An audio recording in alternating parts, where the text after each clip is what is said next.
rumble of his straight pipes died as he turned the key and shut off his sled. Instead of the roar of his exhaust, he now heard the drilling and hammering of a whole crew of local Amish folk. The plain people knew how to get shit done fast, get it done right, and get it done cheap. Thank fuck they were available.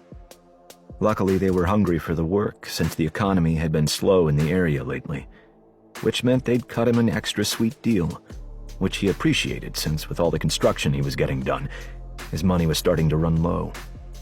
They also appreciated the extra work Tripp had been throwing their way too, because they all had a bunch of mouths to feed and families to raise. Hell, they even had the women and children out here on Tripp's farm working too. The kids were scurrying around getting whatever was asked for, nails, tools, water, whatever. The women would show up at lunchtime in black vans, driven by Mennonites, feed their men and boys, socialize for a bit, and then disappear. Most of the younger women eyeballed Tripp when he was around. He tipped his head to a couple of them, and they'd run off giggling and whispering. But none of them were for him, since he was one of the English, and if they knew he'd spent 6 years in prison, they'd run away and never come back. Or maybe if they knew, they'd lift their dresses, bend over and let him give it to them good. They probably fantasized about a man like him, one that smelled like exhaust and cigarettes instead of cow pies and horse shit.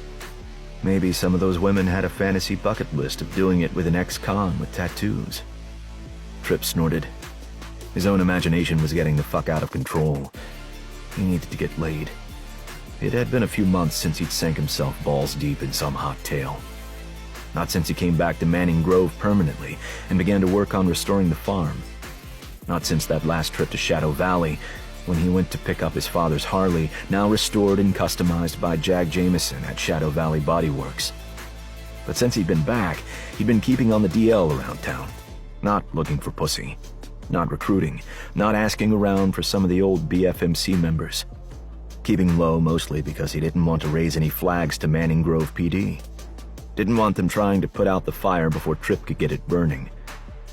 Back in the day, the police and the original Blood Fury members constantly clashed, so he needed to handle everything carefully. The club needed to be a force to be reckoned with before the pigs came along trying to squash it.